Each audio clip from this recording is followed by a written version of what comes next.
Hey, what's up everybody, back here again. This time will be my blues video. I don't think I've done any blues videos yet, so I've been kind of accumulating these, and I had one big score in estate sale with a lot of blues, so a lot of B.B. King. Guy was a big fan of it, I guess. So anyways, we'll get going here with the first one. Jimmy Reed. Tain't no big thing, but he is. I showed a Jimmy Reed in my 45 video that I did. I think I played a sample of his track. Really good blues. This is on the VJ from '63. Electric blues. Mary Mary's a great song on here. Ain't No Big Deal. I'm Trying to Please You.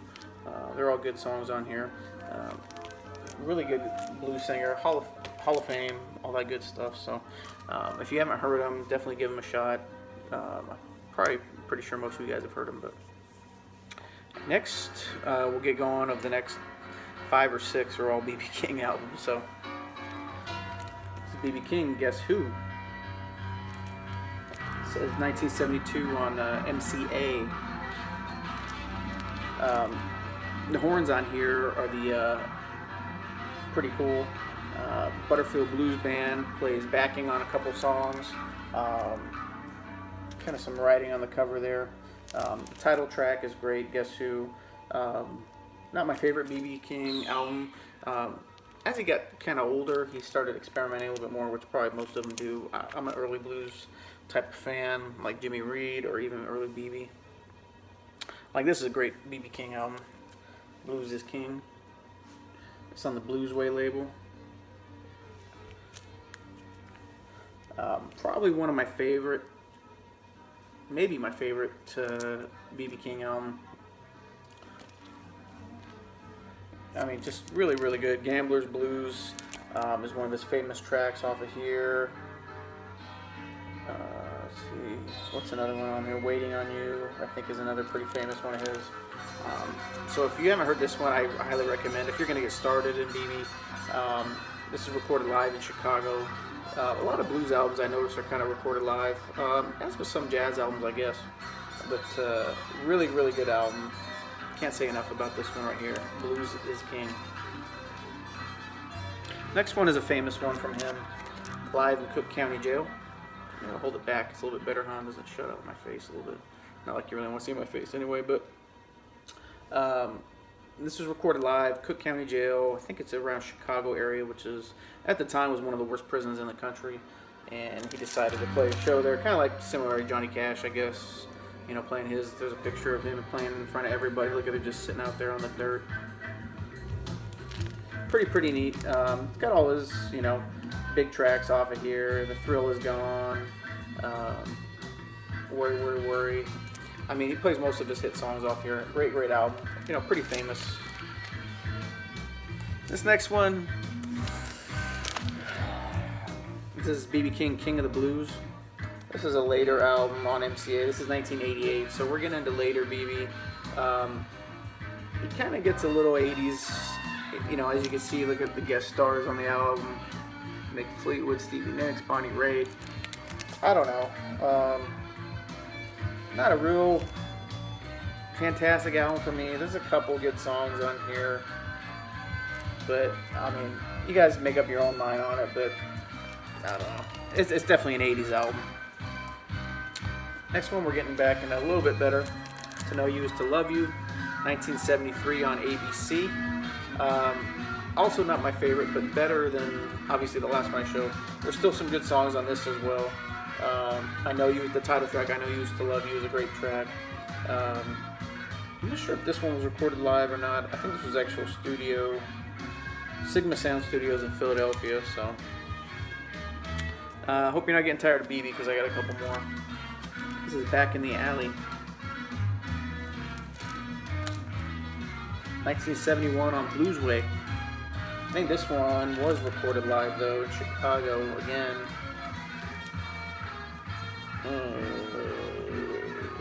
Yep, recorded live in Chicago as well. Good album. It's got Gambler's Blues on it as well because he's playing live, obviously. It's kind of a comp. This would be a good first album too, because it's a comp of a lot of early BB King stuff. So if you kind of, were just getting into him, check it out. And I think this is the last of my BB King albums that I picked up. This is Friends, 1974 on ABC. 1974, yeah, on ABC. The track listing. Cool cover art. That's mainly why I bought it. He's kind of getting a little funky on this one, so I enjoy it. But funk isn't for everybody, and I need it in moderation, really.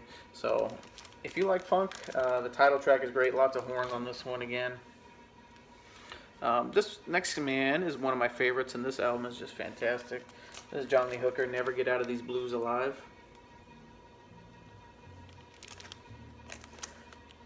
This is a live album as well, 1972. Oh, recorded in 71, but I don't think it was released till 72. And this has just a fantastic blues track on here, recorded with none other than Mr. Van Morrison, Never Get Out of These Blues Alive, the title track. I think it's like 8 minutes long or something like that. It doesn't say on here, but it's a pretty long track. And I mean, it's just so good. So good. If you haven't heard that track, I would suggest you pick it up. I mean, the album is great as well, but just that track alone is worth picking up that album. Really, really good. John Lee Hooker, Free Beer and Chicken.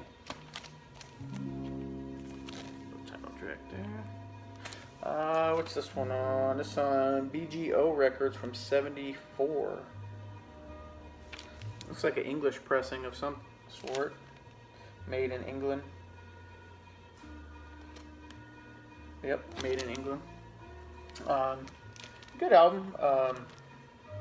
Funky again. He kind of got a little funky like BB did, but still really good. I'd say this funk album is better than BB King's funk album. So kind of a cool album title too. All right. Next we got Hound Dog Taylor.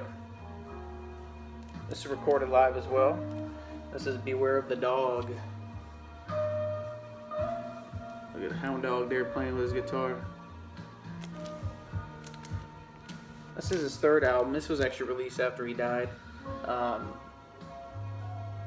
Yeah, look at Hound Dog Taylor didn't live to see the release of his first live album. He died of cancer in Chicago in 1975 at age 59. So kind of sad he didn't actually get to see his first live album released. But great blues musician. I'd never heard of him until I bought this. But I'm looking for more of his stuff now. Really, really good album. Next one probably needs no introduction. Muddy Waters, Mississippi Live. It's actually produced by another Johnny Winter, who was kind of responsible for getting him back into music a little bit. This was a later 70s, I think. Yeah, 79. He went through a long period in the 70s not making any music, and then they signed him to what's this label here? That's what Johnny Winters was on, Blue Sky. They re-released this. Great album. Manish Boy's on here. This is recorded live as well. I have a couple other Muddy Waters, but this is just a great one to put on when you're doing stuff around the house or whatever. And the last one I have is just a comp album, The Great Blues Men. It's on Vanguard. It's a 2 LP comp. Look at those tracks on there. Hopefully you guys can read them. Great album. Anybody you want. Otis Spann's on here, Bill Bronzy, James Cotton, Muddy Waters, John Lee Hooker, Mississippi John Hurt, Joe Turner, Fred McDowell. Holy smokes. If you're just getting started in the blues in general, great comp, not very expensive. Check it out. So, all right. Hope you guys enjoyed my first blues video. I'm definitely not a blues aficionado. Definitely more jazz kind of guy. But I really enjoy the blues. I have to be in the mood. I don't just not my go-to music that I throw on all the time, but I definitely do still enjoy it. So hope you guys enjoyed it, and stay tuned. I'll be making a jazz video coming up here as well. I haven't done one of those for quite a while, so talk to you guys soon.